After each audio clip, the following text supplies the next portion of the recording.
Ako nga pala si Wancho at ito ang ating episode 1 ng Tara Sambales!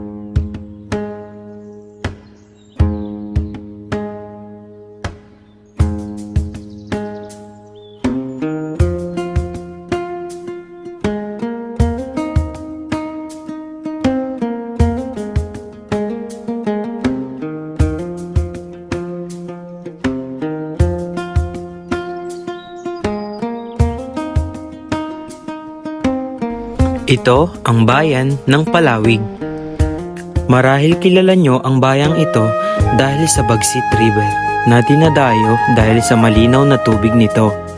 Dito rin matatagpuan ang isa sa pinakamataas na bundok ng Zambales, ang Mount Tapulaw. Dito mo rin matatagpuan ang pinakamatamis na mangga sa lalawigan. Ngunit alam mo ba na sa kabila ng matatayog na bundok at malilinaw na ilog ay dito mo rin matatagpuan ang isang campsite na payak at mapayapa. At ito ang Alon na Tapoy Camp sa Barangay San Juan at kilala rin ito ng mga lokal bilang White House.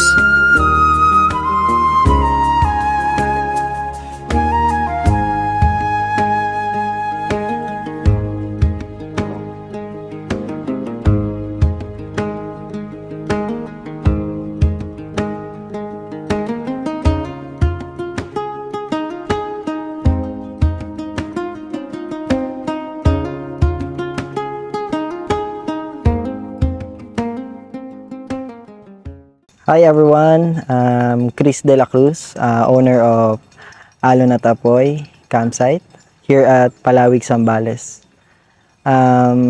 Campsite history and dahilan kung bakit ba ito naging Alon na Tapoy at the first place. Una, curiosity dahil mahilig din tayo manood ng mga vlog, especially sa Masid Ong Fam, mahilig tayong sumubaybay dyan ng mga panahon na marami pa tayong oras. And then, ayun, tapos nakita ko, maraming nakaka-appreciate ng lugar.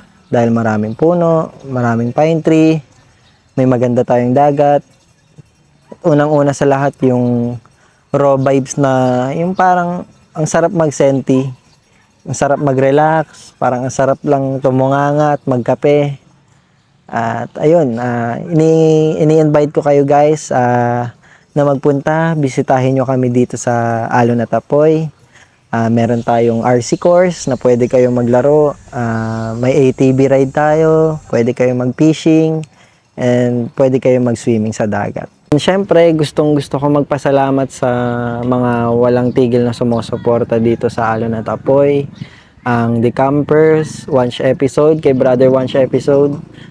Siyempre, number 1, Sir Reed. Lakas sumatak ng guest. Campaholics, Dondon and Peach, salamat sa budol dito sa RTT na to. Sa kanya yan galing guys. And come together, syempre, walang sawang sumusuporta sa Alon na Tapoy. And sa lahat ng mga vlogger natin dyan na nagpunta dito and patuloy na pinopromote tong Alon na Tapoy. Thank you guys, thank you.